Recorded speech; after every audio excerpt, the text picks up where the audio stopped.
La verdadera causa de la muerte de Bruce Lee sigue siendo objeto de debate. Si bien el público adora el mito, solo una persona compartió su extenuante espacio de entrenamiento hacia el final, presenciando algo profundamente alarmante, un ser humano llevado al límite de su resistencia física. Entre rollos de película desaparecidos, señales de alerta médicas ignoradas y una compulsión oculta, el artista marcial pudo haber sellado inadvertidamente su propio destino. Estos no son rumores especulativos de Internet, son testimonios de testigos presenciales. Una vez que comprendas las verdades que Bolo Yeung ha sacado a la luz, tu perspectiva sobre el trágico final del legendario luchador cambiará para siempre. Además, la presencia de dos oligoelementos frecuentemente vinculados a la toxicidad plantea interrogantes persistentes, lo que lleva a muchos a especular si hubo juego sucio como factor oculto. Como alguien que entrenó codo a codo con un titán del cine, Bolo Yeung fue mucho más que un simple compañero de reparto cuya carrera se cruzó brevemente con la de Lee. Es común malinterpretar su dinámica. Mucho antes de que Operación Dragón alcanzara un estatus legendario, Yeung estaba completamente inmerso en una intensa subcultura física que la persona promedio apenas comprende. Entendía el entrenamiento extremo, la concentración inquebrantable y la realidad de llevar la anatomía más allá de los límites de la comodidad y la seguridad, razón por la cual sus observaciones siguen siendo tan significativas. Nacido como Yang Se Bolo, era un culturista competitivo, consolidado en Hong Kong durante la época en que Lee revolucionaba en secreto la biomecánica humana. Mientras que el público lo adoraba y lo percibía como una deidad intocable y veloz, como un rayo, Yeung presenció una realidad sorprendentemente diferente tras las puertas cerradas. Observó los extenuantes entrenamientos, el implacable desgaste físico y la innegable realidad de que el pionero nunca descansaba de verdad. Esta incapacidad para hacer pausas persistía incluso después de que las cámaras se apagaran, después de que terminaran las sesiones de gimnasio e incluso cuando su exhausto cuerpo pedía desesperadamente un respiro. Un detalle crucial que a menudo omiten sus admiradores es que la metodología de entrenamiento de Lee era distinta a la de sus compañeros. Se ejercitaba con la urgencia frenética de quien corre contra el reloj. Sus días estaban repletos de rutinas extenuantes que incluían levantamiento de pesas, ejercicios de golpeo rápidos, entrenamiento cardiovascular, estiramientos intensos, estudio filosófico y toma de notas frenética hasta altas horas de la noche. Yeung reflexionó más tarde que la asombrosa velocidad de su amigo no solo inspiraba admiración, sino que era sumamente preocupante, rozando lo sobrenatural, como si Lee estuviera obligando violentamente a su sistema nervioso a estar a la altura de sus ilimitadas aspiraciones. La situación se volvió cada vez más inquietante durante la producción de Operación Dragón, donde el actor principal no mostró ninguna inclinación a bajar el ritmo. Insistía en rodar escenas repetidamente mucho después de que los cineastas estuvieran satisfechos. Cada vez que las cámaras se detenían, reanudaba su entrenamiento físico. Mientras el resto del reparto se recuperaba, él seguía realizando ejercicios extenuantes. Yeung observó a su compañero sudar profusamente, consumir alarmantemente poco líquido y perder masa corporal a un ritmo peligroso. Esto no era un simple rumor, ya que numerosos miembros del equipo de producción corroboraron posteriormente que la estrella había desarrollado una obsesión malsana por mantener un físico escultural luciendo casi demacrado en comparación con su aspecto habitual. A esta tensión física se sumaba el inmenso peso psicológico que cargaba lidiar con las intensas exigencias de Hollywood, representar a todo un colectivo y luchar por el reconocimiento dentro de una industria que antes lo había marginado. Para el maestro, este proyecto cinematográfico no era simplemente una película, era una cruzada cultural y los soldados en guerra simplemente no descansan. Años después, comenzaron a circular hipótesis en voz baja y algunas personas sugirieron que el actor había llevado su metabolismo a una zona peligrosa e insostenible. Otros argumentaron que la deshidratación profunda fue un factor determinante. Incluso se rumoreaba que era propenso a sufrir golpes de calor debido a una cirugía previa que le había eliminado parcialmente las glándulas sudoríparas de las axilas. Si bien el público en general desconocía estos factores, en aquel momento Jung observó estos indicadores alarmantes de primera mano. Quizás el detalle más inquietante, corroborado por Jung y otras personas cercanas, fue la indiferencia con la que la estrella desestimó sus legítimas preocupaciones. Simplemente esbozaba una sonrisa carismática, insistía en que gozaba de perfecta salud y declaraba que el sufrimiento físico era pasajero, pues la disciplina absoluta lo conquistaba todo. Sin embargo, persiste una profunda incógnita. ¿Qué ocurre cuando la disciplina estricta se transforma en una obsesión fatal? Esta pregunta cobra gran relevancia porque la tragedia no comienza con su muerte. Se origina en un individuo que se negó rotundamente a detener su implacable carrera, incluso cuando su frágil organismo clamaba silenciosamente por clemencia.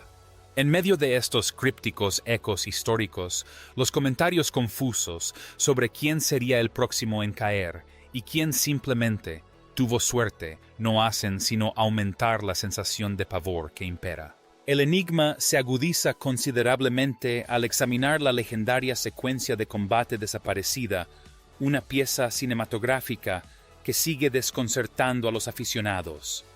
El misterio es bastante sencillo si estos dos poderosos hombres entrenaron juntos, se admiraban mutuamente y coprotagonizaron Operación Dragón. ¿Por qué su tan esperada pelea en pantalla está completamente ausente de la película final? Esto no es un mito inventado en Internet, es una investigación histórica legítima. Según numerosos testigos presentes en el rodaje, el enfrentamiento visceral entre los dos titanes fue conceptualizado, coreografiado y ensayado meticulosamente y finalmente filmado. Sin embargo, la película no contenía nada de eso, dejando tras de sí solo persistentes rumores. Diversos testimonios entre bastidores indican que el protagonista reclutó específicamente a su amigo culturista para inyectar un elemento de intimidación primigenia y aterradora en la narrativa. No fue contratado simplemente para actuar, sino para ser la máxima encarnación de la fuerza bruta y muscular, un contrapeso brutal e inquebrantable a la agilidad vertiginosa del protagonista. Según los informes, lograron filmar un breve y feroz duelo durante la producción. Sin embargo, por razones que nunca se han aclarado, formalmente esas tomas no sobrevivieron al proceso de edición. Robert Clouse, el director de la película, nunca ofreció una explicación pública y los ejecutivos de Golden Harvest guardaron un absoluto silencio. En consecuencia, se desconoce el paradero de este material. Hasta el día de hoy, los estudiosos del cine y los seguidores más acérrimos debaten sin cesar sobre su destino. Algunos creen que la secuencia se descartó simplemente para mejorar el ritmo general de la película. Otros, en cambio, sospechan que se eliminó porque mostraba al héroe inesperadamente vulnerable. Naturalmente, existen hipótesis más siniestras que sugieren que las tomas se ocultaron deliberadamente tras la tragedia porque revelaban una realidad considerada demasiado reveladora, tal vez mostrando una versión debilitada y exhausta del ícono que el estudio deseaba ocultar al público. Durante mucho tiempo, el musculoso coprotagonista se negó a comentar sobre la controversia, aunque ofreció sutiles insinuaciones en conversaciones posteriores. Si bien nunca confirmó explícitamente la existencia del duelo, se negó rotundamente a desmentir las afirmaciones. Cuando se le insistía sobre el tema, esbozaba una sonrisa cómplice y comentaba que su amigo tenía un conocimiento impecable de lo que funcionaba bien en la pantalla grande, asegurándose de que ningún esfuerzo se desperdiciara. Esta respuesta ambigua suscita naturalmente una investigación más amplia si ese legendario enfrentamiento realmente existió. ¿Qué otros momentos grabados fueron ocultados intencionalmente? Varios de los proyectos cinematográficos de este ícono son conocidos por la pérdida de rollos de película, tomas alternativas y cortes incompletos, siendo Juego de la Muerte el ejemplo más notorio. Sin embargo, Operación Dragón estaba concebida para ser su impecable debut en Hollywood. ¿Cómo pudo un enfrentamiento monumental entre dos pesos pesados de la cultura popular simplemente desvanecerse en el aire? Algunas teorías marginales incluso sugieren que estos rollos descartados se encuentran actualmente en las bóvedas clandestinas de antiguos empleados del estudio, coordinadores de especialistas o coleccionistas privados. Sin embargo, a pesar de décadas de búsqueda, ni una sola marca de tiempo, ni fotograma físico ha aparecido para validar el mito. Otro aspecto asombroso del misterio involucra la alteración quirúrgica de las glándulas sudoríparas de la estrella, un detalle que sigue sorprendiendo a los observadores. Muchos admiradores desconocen este hecho, pero según varios relatos biográficos y expedientes médicos filtrados de Hong Kong, el artista marcial se sometió intencionalmente a una operación para extirpar las glándulas sudoríparas ubicadas en sus axilas. La motivación detrás de esta drástica medida era sorprendentemente simple. Detestaba ver manchas de sudor en su ropa durante el rodaje. Consideremos la gravedad de esa decisión. El actor estaba tan profundamente obsesionado con su imagen y tan agresivamente dedicado a lograr una imagen impecable que incluso la mera posibilidad de sudor visible lo llevó a la intervención quirúrgica. A simple vista, el procedimiento parece una preferencia cosmética inofensiva. Sin embargo, analizar esta decisión revela la que podría ser la pista más crucial y menos examinada sobre su muerte prematura. Consideremos las implicaciones fisiológicas de desactivar deliberadamente uno de los principales mecanismos de termorregulación del cuerpo humano.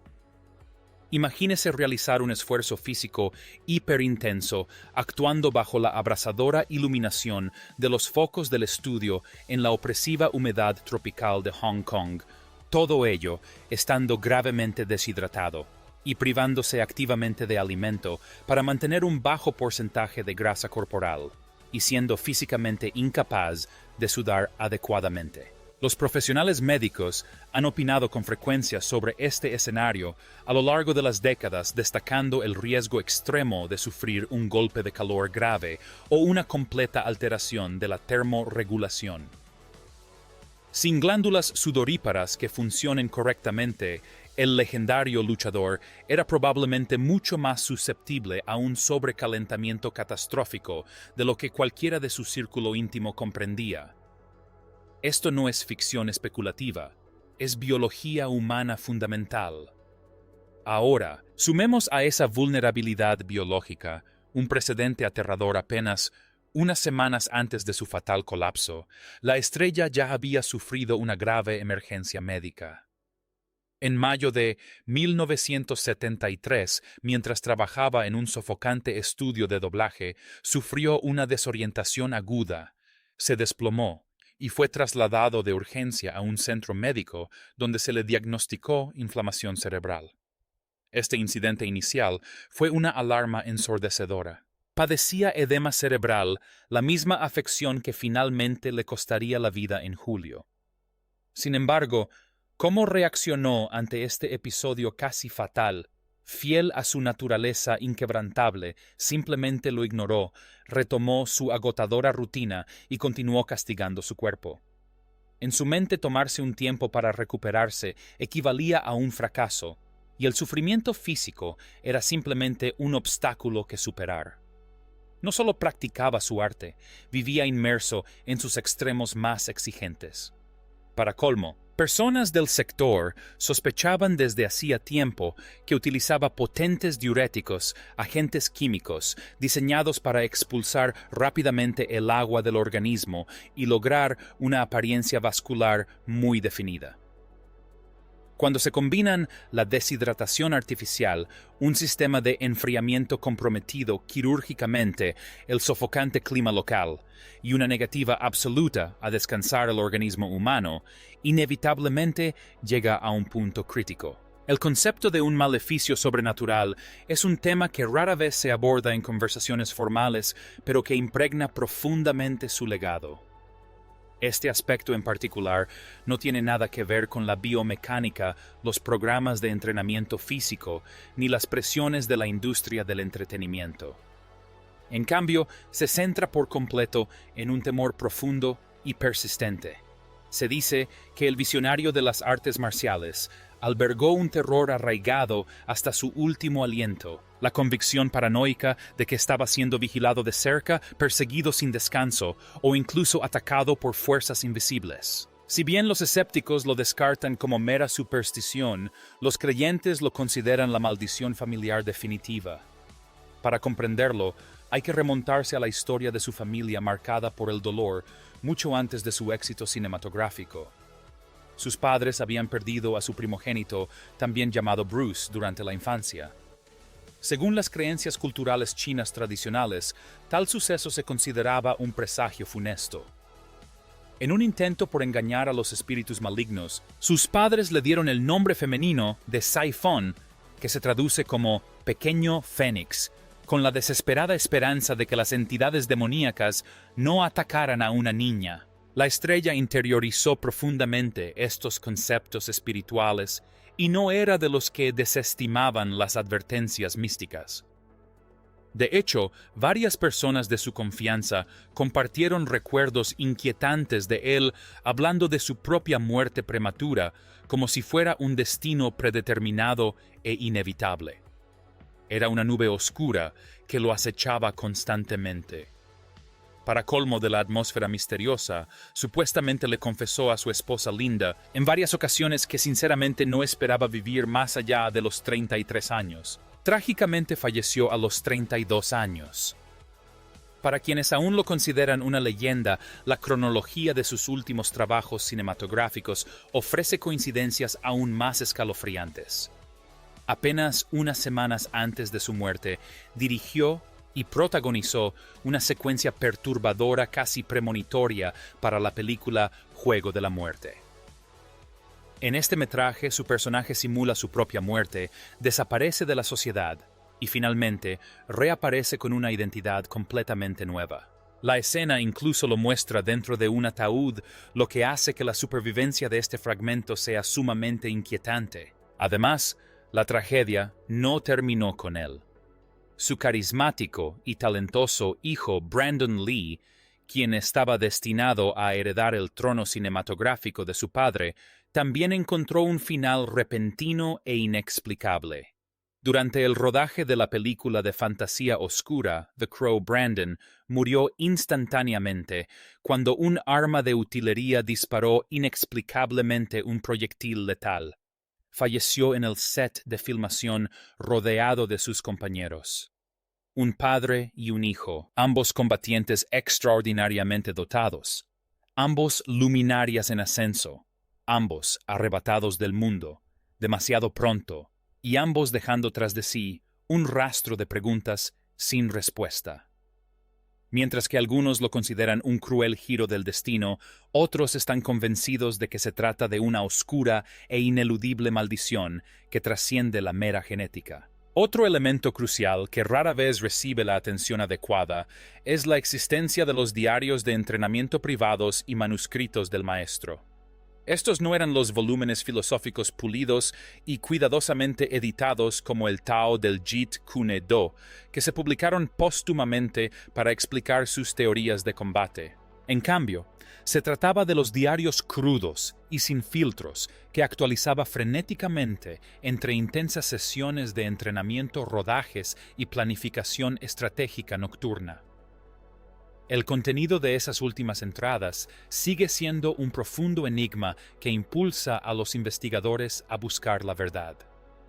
Tenía una necesidad obsesiva de registrar cada aspecto de su existencia: su alimentación, sus métricas de ejercicio, sus dolencias físicas, sus aspiraciones vitales, e incluso sus fluctuantes estados psicológicos. Registraba las repeticiones de ejercicio hasta el segundo exacto y controlaba meticulosamente sus respuestas fisiológicas a diferentes dietas.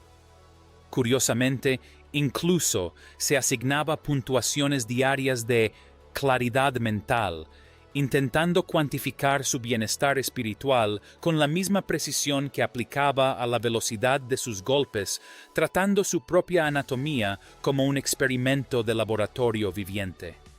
Sin embargo, los detalles verdaderamente extraños surgieron inmediatamente después de su fallecimiento. Según su confidente de confianza, Danny Nosanto, y varios biógrafos posteriores, el tono de esas últimas entradas del diario cambió drásticamente. En lugar de presentar estrategias de combate organizadas y metódicas, la escritura se volvió errática, sumamente repetitiva y llena de pánico. Una sola frase inquietante aparecía garabateada repetidamente en el papel: "El descanso es un arma". ¿De qué intentaba escapar exactamente? Intentaba desesperadamente convencer a su propia mente de que finalmente se calmara. ¿O se trataba de una señal de auxilio silenciosa y frenética que solo su diario personal podría presenciar? El misterio se agrava aún más, ya que numerosas páginas de estos últimos registros fueron arrancadas inexplicablemente y desaparecieron por completo. Su viuda Linda corroboró que ciertas entradas del diario simplemente se esfumaron y nunca se recuperaron. Algunos afirman que las páginas fueron extraídas de su residencia antes incluso de que la policía llegara al lugar para investigar. Por el contrario, otros sugieren que poderosos representantes del estudio accedieron a la propiedad mucho antes que los detectives oficiales.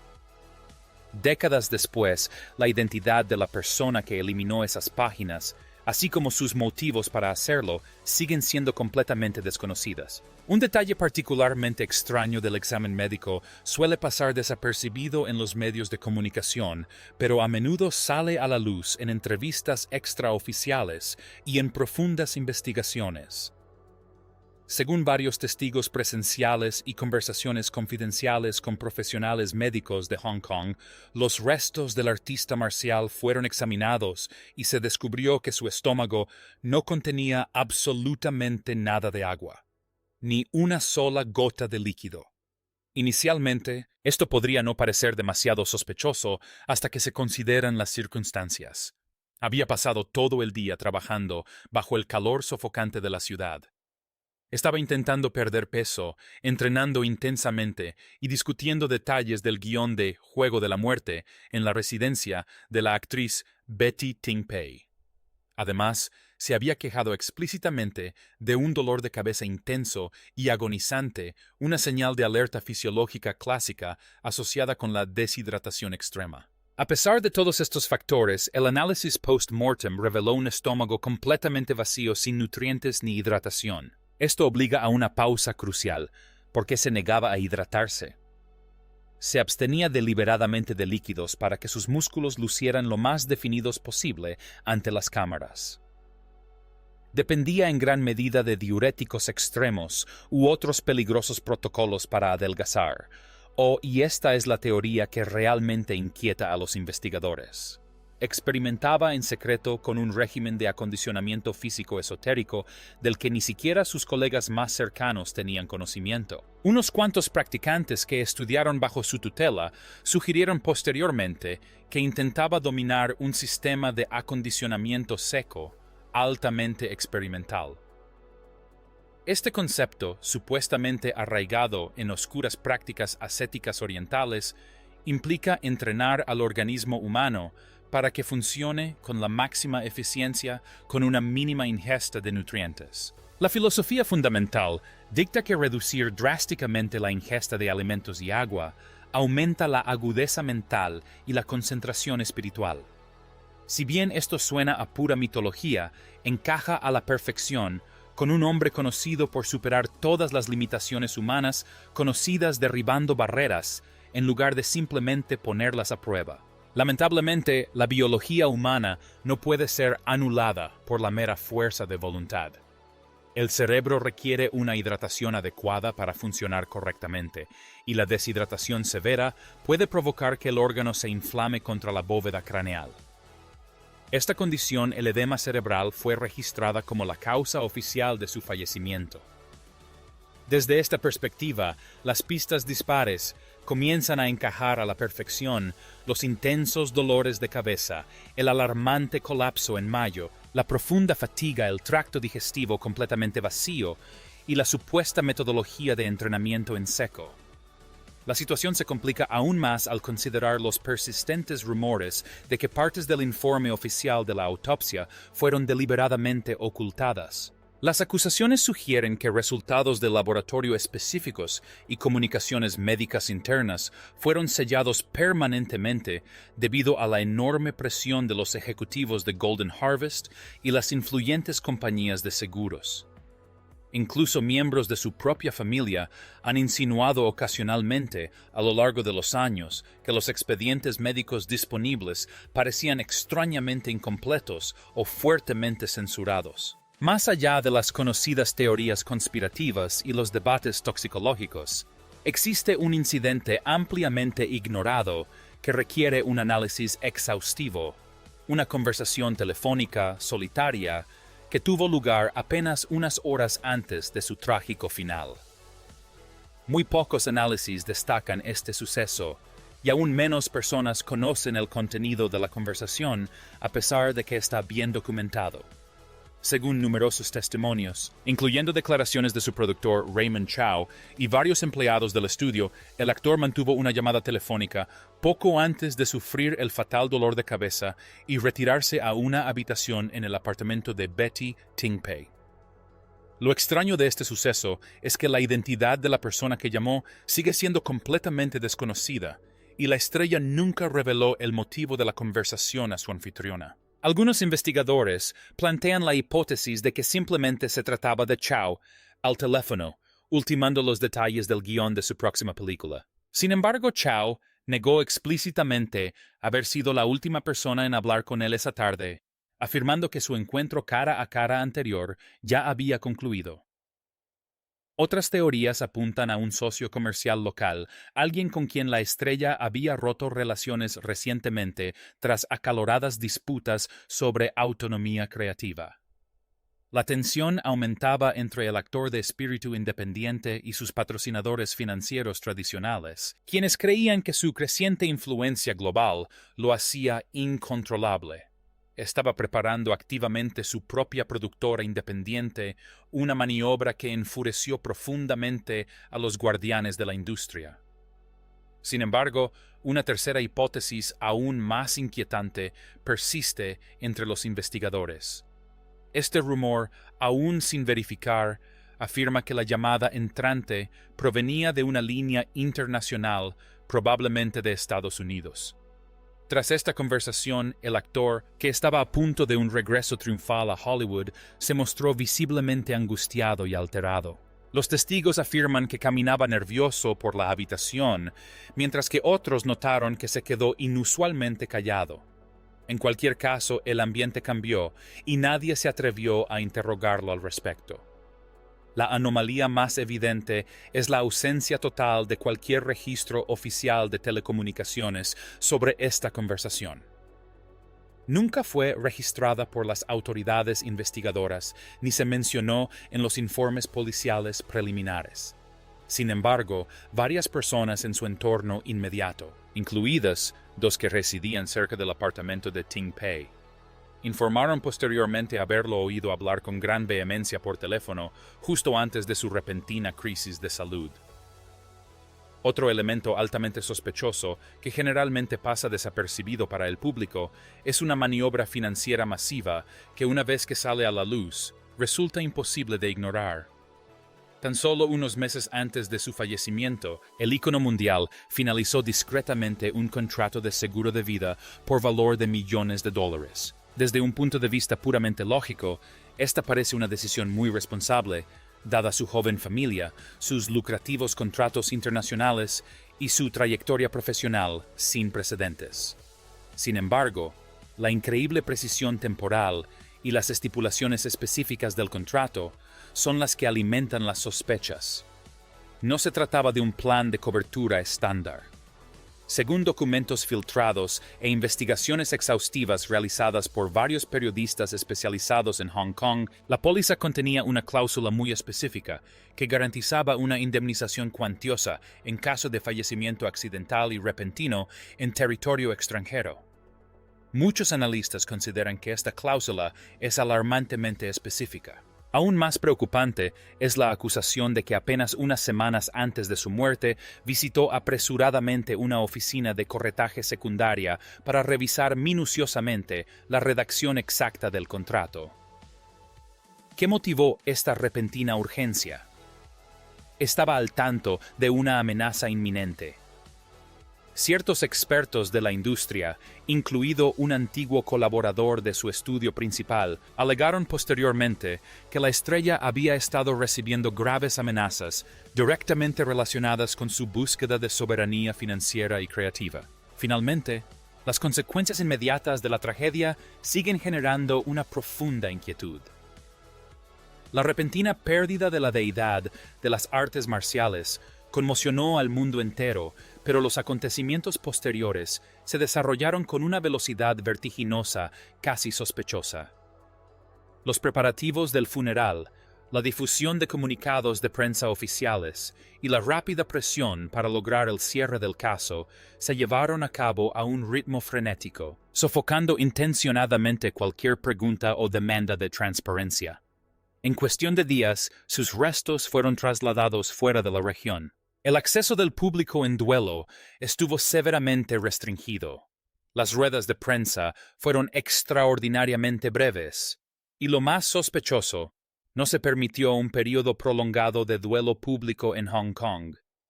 Una decisión extraña, dado su estatus indiscutible como la máxima figura del cine asiático en aquel entonces.